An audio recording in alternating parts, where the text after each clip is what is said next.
Greetings and welcome, my name is Sugikon as always, and today I'm gonna do a patch breakdown of 5.16, in-depth breakdown talking about all the changes that are happening. This is the patch which the worlds will be played on, so it will be very interesting because there's a lot of changes in this game. This is one of the biggest patches in a while. So first things first, we got Darius changes, and a lot of the core stuff is changing on Darius, at least partly. So in a nutshell, on the stats department, everything is going up. AD growth, health growth, armor growth, except attack speed is going down, so he won't be having that much of an attack speed anymore. The passive no longer will give movement speed bonuses, so you gotta figure out another way to, you know, get movement speed. Probably you can build like items like Trinity Force. The Q has now a lot bigger range, and he has a bit of a cast time. You can see where it hits, so there's more counterplay to the Q. However, it will cost less mana and now heals more, so you could say Renekton is kind of transforming more to be like champion like Renekton. So I won't be talking about too much ratios because I'm not a Darius main, but it seems pretty good to me. So the overall AD is just going up.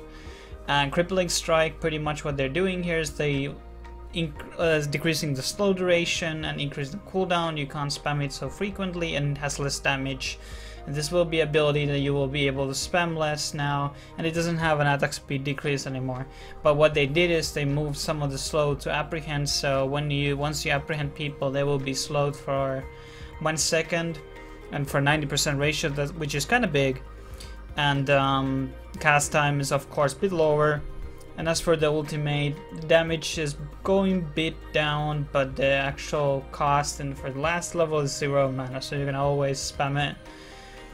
And overall, my thoughts about Darius: I think he wasn't a champion that he was unpopular champion, sure, but he is a champion that didn't really have any problems in its concept. I felt he was a bit OP in certain trades and was kind of annoying to trade with. Now we are introducing some counterplay to him, which is kind of great. And next, moving to Garen, and what they're doing here, which is same thing as Darius and Garen, they're trying to make the champions to feel more this fighter role instead of like being this kind of tanky with high damage. So the Q's silence is going down, which is great, by the way. The movement speed is also going down, but his base stats are all going up pretty much, except health growth. So damage is going up, armor is going up, but the actual Q is now less mobile and less CC. The W is getting huge nerfs because it only gives now a set. At the last rank it will give 30 armor and 30 MR, which is a big change because, well, for one, you could actually get a lot more stats with the old passive, which gave you 20%, which is good because I think there was few good Garen plans. When you had a Garen player who know how to build a champion, you could abuse it to a very high extent and win every lane if you knew that's a specific build. And now they're pretty much removing this thing that makes him super tanky, and I think that's great. They're doing a lot of changes to Judgment, and what they're like changing the numbers altogether, and this just means that there's no point of maxing Q anymore because Q's silence is all the same. Its movement speed increases a bit, but right now it's just better to max out E. I know a lot of Garen players already did that before, but now it's just increasing the idea that this has to be done. And the ultimate has this villain thing. I won't be going too much in detail, but it would enemies with most kills will be labeled as this villain, and they will have this thing over their heads. And you know, Garen hates villains, and you know, and it will deal extra damage instead of magic damage. As in true, yeah, it would, sorry, not extra damage. It will do true damage into magic damage onto villains, which is pretty huge. It's pretty fucking huge. There's no actual counterplay to that, which is kind of fucking sad, but you know.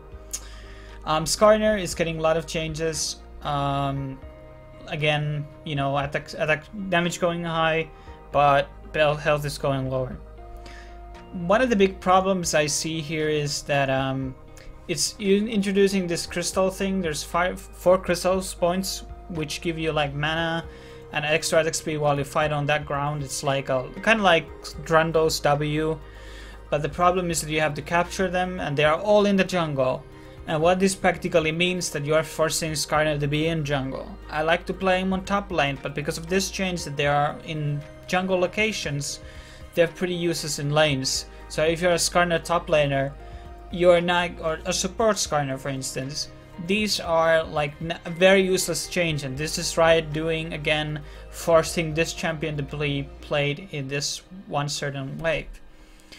And Q is getting a lot of changes, a lot of like, it is pretty much going up and down. There's a lot of numbers here, and I don't want to go through much about them, but you know, it's overall like more damage and more spamming, which means that items with Sheen is really effective for Skarner. The crystalline skeleton will now scale with maximum health, so it also forces Skarner to go more tanky, I guess, if he wants to have more bonus on W. I guess you still got the AP scaling on that, so I guess, you know, if we're gonna go AP Skarner, I haven't tried that, but it might be working.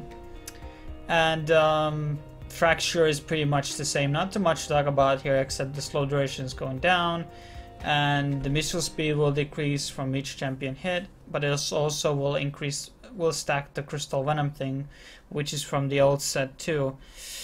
And you know, it has the stun thing as well on it, which was the old passive.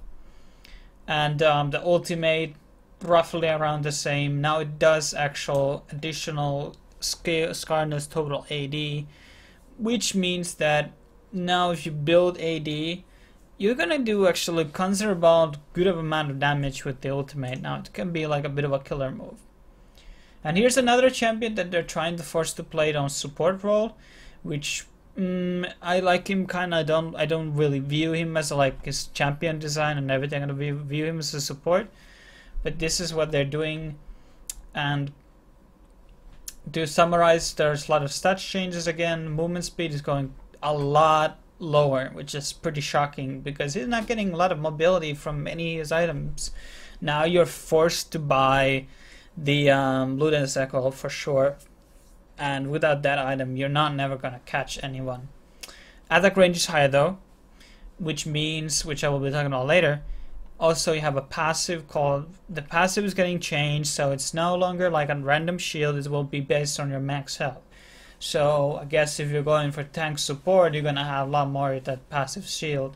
And it also won't go decay below 25%, so you always have that shield, I guess, up, which is kind of interesting. It will be certainly very good for support Mordekaiser if that's a thing. And the Q, Mace of Spades, which now enables you to like, you can use it 3 times as a practically a Riven Q. Maybe this is a new AD Mordekaiser thing. Gonna be very interesting. I don't want to go too much in detail about this ability because it requires a lot of testing, but it's kind of weird for support. But I don't know. Sometimes it's very questionable to talk about these changes that Riot does. But yeah, hey, that's just what happens now. And now the W pretty much give you movement speed when you target to ally and everything like that. And now it also gives you experience from lane minions he kills. So if the W kills lanes, this is the one thing that also enforces him to play it as a support.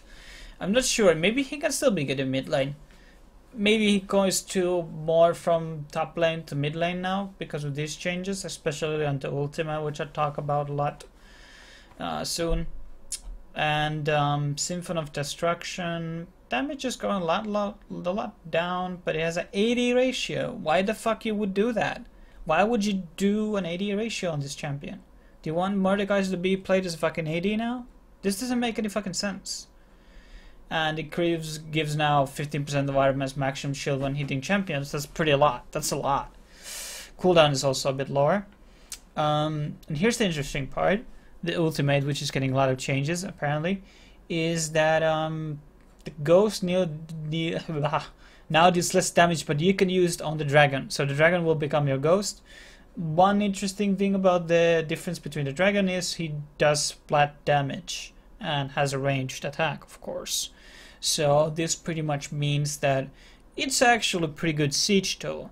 But since this would be very important to have this, you are pretty much forced to kinda be in the mid lane and bot lane to get that dragon. I'm not sure how important that dragon overall will be because I don't know the base stats of the dragon. But if the dragon is essential to Mordekaiser's playstyle, he has to be played on mid lane or support. One theory is, of course, he could be played as a jungle now because his cooldowns are kind of going lower. He has more shield now and he has 80 ratio, so you can play him in jungle, I guess, which is kind of interesting. Maybe it will work. I don't want to be going too much into that because I haven't tried it. Blitz, there's a lot of tanks that are getting more armor and health pretty much because of the item changes that are happening in this patch. Ahri is now no longer getting like the passive heals heal less now pretty much, so you're not able to get full health. I don't like that change. I think Ahri is totally fine right now. Alistar, missile speed or travel speed, the same thing pretty much. As the W is coming slower pretty much. Combo is now you can react to it more. Azir, a lot of fixes, and you know I won't just fixes, guys. Okay, that's pretty much into it.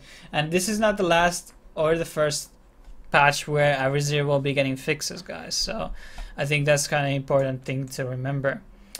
However, we also got changes for Elise. So after Elise being like a champion, she had a win ratio of 36%, and now they buffed it back, and she became, you know, jungle again. And now they nerfed her again, and maybe she falls off again from the train. So they took half of that target's current health thing. A kind of big nerf, to be honest, but she probably still be viable. Cassading is getting buff. I guess Axpeg sent a mail to Riot to get it prepared for fucking Worlds. Now has an AP scaling on the ultimate. Not that big, 20% scaling, but can do something. Kale is getting less AD, and they're buffing Lee Sin, so the passive gives like used to give 15 per hit, 15 through the flurry. Now it gives 20 energy on the first, and it's the same 30 amount, but the first hit will give you more energy. So this will be huge in jungle clearing, I guess. Maybe I don't do the math. I'm not a math genius, but it seems it's a buff for sure. And now when the Dragon's Rage is hitting the other people with the same ultimate, they will take a percentual damage of their bonus health. And this is pretty good buff. This is like fucking, this doesn't happen in WoW, the league gets buff. This is pretty good change. I like the Dragon Rage because you can't use it on like one opponent, but if it is multiple, it will take a lot of damage. I don't see Lee Sin mid being a thing, but you know, interesting changes, and these are real good. And I guess Faker called Riot too, wants some LB buffs. Pretty much W is going faster. Lissandra now, when he ultimates herself, will heal herself as well, which is pretty insane because it has a percentual like scaling and an AP ratio. So, I mean, missing health, percent of your missing health. It's pretty like, can't be turning a team fight pretty like other way. Lucian is getting buffed, so the passive deals now on the last level, it deals bit more damage. Well, I mean higher ratio, and minions take more damage now, 100% on the second shot.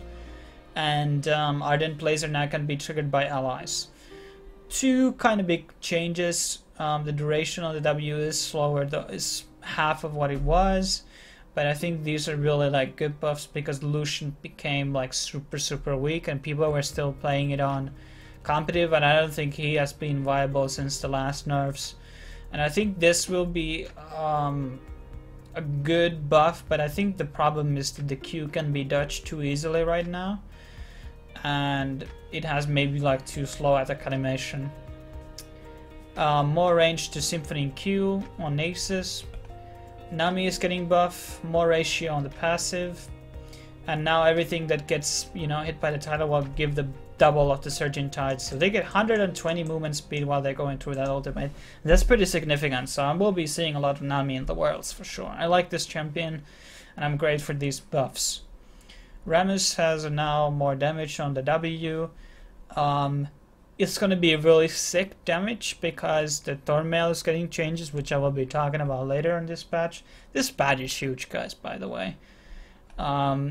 Rumble, more cooldown to ultimate, and now starts. Yeah, okay, it starts. You can like cast it more next to yourself, I guess. It's a nerf. Tom Gensh, now the units and everything that get devoured now get stunned for like quarter of a second. Teemo is getting a few fixes, and now he gets more duration throughout the ultimate. When people hit them, they get like it's like an ignite now. Twitch is getting buffs. I guess, you know, Imp called Riot. I want my Twitch buffs. So Ambush, less mana. This is a really good change. I love Twitch, guys. This is probably my favorite AD carries. And the ADs are getting, well, gets more AD on the ultimate. Not really big changes, but these can be like pretty good tweaks. Pretty good tweaks. These are buffs. Victor now loses a lot of AP until he's 18. That's pretty much what I have to say about this. So it's world per level now style thing, and he gets like, wow, 14 AP more at level 18. So his late game is gonna be stronger, but his mid games and those will be less stronger. Well, guys, small buffs, more range to the Q, kind of cool. Velka is a kind of strange champion. Would like to see him in mid more, I guess. Then we have Volibear will deal damage once he activates the ultimate, so the small AoE ultimate damage. Really random change, to be honest, but it would be actually better. It would slow or stun, maybe, in my opinion. Like a half a second stun, or like a mini stun would be really good in my opinion, but this is what Riot does. More range to the Zax Elastic Link Shot. This is a really high range. This is like 250 more range to the last level. And Zed, the reactivation time of the Denmark has been reduced, so another Faker buff that Ray Faker called. And now we got all these fucking items that are coming in. So the first item is the Dead Man's Plate. This is from the Black Market Brawlers game. I haven't played that mode, sadly, so I don't know much about the item because I haven't tried it. But, you know, you get movement speed, bonuses, and you can discharge the momentum, and the momentum will do, like, damage. Wait, wasn't this item already in the game? I don't know. Okay, here's the item that I don't understand. Okay, this is the most interesting change for me. So here's a now new AD item made for Garen, Darius, and Skarner, I suppose, and really good for Trundle, by the way. But this can be built for AD carries. So what it does, it gives you 500 health. It gives you 25% more AD. Okay, so you have 100 AD, for instance. You get 25 AD. I guess like late game AD carries have somewhere around plus 300 AD, so that is 75 AD. That's quite a lot of AD.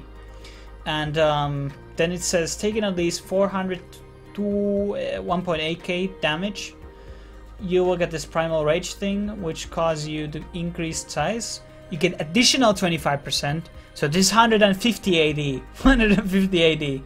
And you get a rapidly decaying shield for 20% of your maximum health. This is an insane AD item. This is the item that you can build for any AD. You can have Bloodthirster and this. This stacks the shields. This is an insane item. Pretty insane. I'm not sure which item it could replace, but 500 health, this could be a defensive item pretty much. Pretty crazy. Because it's not melee item. You can build it for anyone. Titanic Hydra is the other item, and this one gives health, AD, base health regen, and pretty much it's the normal Hydra, but it gives you health. Oh yeah. Oh, your maximum health is bonus physical damage. Well, this is gonna be super fucking OP for Scion, by the way, because he will be... This is the new fucking Atmos Impaler. And I'm gonna build this for fucking... fucking Scion. This is a sick item for Scion, guys. Insane item. 10% of your fucking maximum health. You can easily have 5 to 4,000 health with this guy. Well, it's only 40 AD. Well, it's 80 damn... I don't know. No, this is an active. Okay, never mind. Sorry about that. Wait.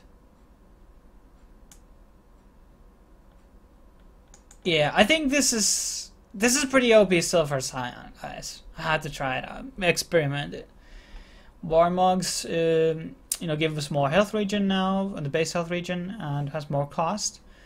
But now it's working differently, so you can only have this passive when you have 3k health, so you won't be seeing 80 carries. You don't want to be seeing Genja building Warmogs anymore. So you get only this bonus when you have over 3k health. So this item will be no longer good for as bruiser item. So you have to build it only for full tanks, because without this passive it's fucking useless. So bunch of MR items are getting gold cost changes. Pretty much the most significant thing is the null magic remantle can be bought in the start of the game, so I can play Yasuo, Zed or Riven in the mid and get that null magic remantle against those matchups if I want to. And that is what I'll Spirit Viz as my favorite item out of the tank items. More MR, more health regen, and Banshee's Whale is getting more MR again. And some of the things could change on the recipes. We don't need to talk about that too much. Total Ghost of the Ages has been going down. It has now base health regen, but only gives now 15 MR aura and no more health regen aura. Iron Solari will give now 15 MR aura, no health regen, and the shield is a bit better now, but the shield only lasts 2 seconds. But it's still kind of like that what you use to protect from Ignite. Banner of Command, kind of niche item, but gold cost going down, great. Raptor's Cloak, getting a bit buffed, but no, the passive is getting a bit weaker. CZ's Portal, they haven't done a lot of interesting changes to this one. So now it scales from total health, which makes much more sense. Could be a good item for Scion. Ownbreaker, now more health regen. And Glacial Shroud, cheaper. Warden Smell, bit more expensive. Frozen Heart, more expensive. Thornmail now scales with a opponent's armor. So this is an item that you could build for, could get a lot of benefit from Leona now. Get a lot of benefit for everyone who gets a bonus armor. Like Garen, for instance, Taric, for instance, and all these champions are getting a lot of bonus. I'm not sure how much I need to have this bonus armor to get it over the old 30%, but we don't know. We don't know. Randuin's Ointment is getting new icon, and it's getting less, it costs less, and less health, less armor, and the slow duration is now 4 seconds flat, and reduces incoming critical strikes by 10%. So I like this niche passive. You need more of these things. Cinderhulk has now 100% more health, but the bonus thing is 15%, so it's 10% less. Doing my math, I think this is still a buff. Yeah, I think it's really a big buff though. HUD updates, so you can like see shit right now. The fucking UI that makes sense. You got, yeah, and we got skins. We got new Riven skin, kinda cool. The Blitzcrank, I don't know. And we got these guys, so yeah, I don't know about these skins too much. I guess the Echo is kind of cool, the R is kind of okay. But this wraps up the This patch breakdown was quite a long video, but I tried to make it as soon as possible. We'll be interested to try out the new patch and all its changes. And so you please subscribe, share, and like, of course. That helps. Comments, you know, always appreciated. Questions and everything. And see you guys later on the next video. Cheers.